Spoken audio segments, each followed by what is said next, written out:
প্ৰমোদ বড়োৰ দিনত প্ৰপ'জ কৰা কি কয় বেম্বু নাৰ্চাৰী কাম প্ৰডাকশ্যন চেণ্টাৰ এইটো আমি ফাউণ্ডেশ্যন কৰিছোঁ। যেন হওক হয়তো প্ৰমোদে এইটো ভাবিছিল যে ভাল এটা ৰাইজৰ কাৰণে বেনিফিট হ'ব, যেনক আমি সহায় কৰিম কিন্তু প্ৰমোদে সেইটো জাষ্ট প্ৰপ'জে কৰিছে, কিন্তু সি চেংচন কৰিব পৰা নাছিল। যেনক আমি লাগি মেলি সেইটো আমি চেংচন কৰাইছোঁ গভৰ্ণমেণ্ট অফ ইণ্ডিয়া বা গভৰ্ণমেণ্ট অফ আছামৰ পৰা।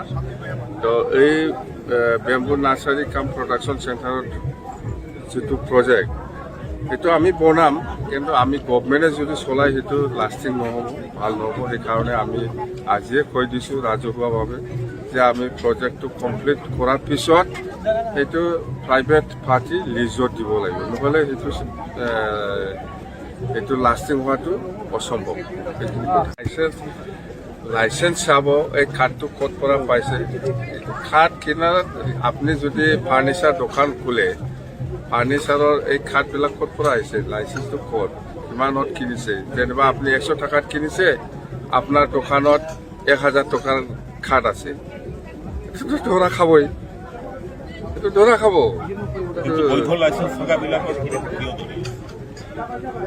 এইটোৱেই কৈছোঁ মই, লাইচেন্স মোৰ লগত ফাৰ্নিচাৰ লাইচেন্স আছেতো, মই দোকান দি আছে, মই কাঠ কিনিছি 100 টকাৰ, মোৰ দোকানত আছে 1000 মাল।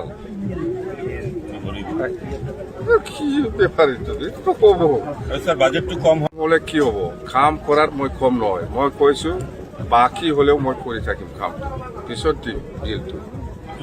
আজি দেখা নাই, পইচাই নাই হাতত, তথাপিও মই এই হাইৱে পৰা ইয়ালৈকে অহা যিটো ৰাস্তা খুব বেয়া। মই কৈছোঁ 5.5 ইষ্টিমেট বনাবি, এইটো মই কাম কৰিম। শ্ৰীৰামপুৰ গেটত বজাৰত 7 বছৰ আপোনাৰ আগৰ আমলত এইটো বনোৱা, এইটো কোনে বনাইছিল যেনিবা? এই সময়ত মন্ত্ৰী কোন আছিল? আমাৰ ছাৰে আছিল, মাজেন্দ্ৰ নাথেৰী ছাৰৰ চেংচন কৰা, আৰু ৰাউৰা ছাৰ আছিল স্বাস্থ্য বিভাগ। মই চাম এইটো কিমান বেডেড হস্পিটেল? 10 বেডেড। একদম এতিয়া জংঘলে আৱৰি ধৰিছে ছাৰ। জংঘল মানে আমাৰ দিনতে জংঘল হৈছে নেকি? না বনোৱাটো আপোনাৰ দিনত, কিন্তু বনোৱাৰ পিছত এইটো চালু হোৱা নাই। 5 বছৰ এইটো একদম পৰিত্যক্ত অৱস্থাত আছে। এইটো চাফা কৰিম চাফা কৰিব লাগিব। এইটো বাহিৰত এইটো কিয় সুধিব লাগে? এইটো নেশ্যনেল হাইৱে, ভুমৰা বিল ইফালে ঠিকাদাৰে কাম কৰা নাই।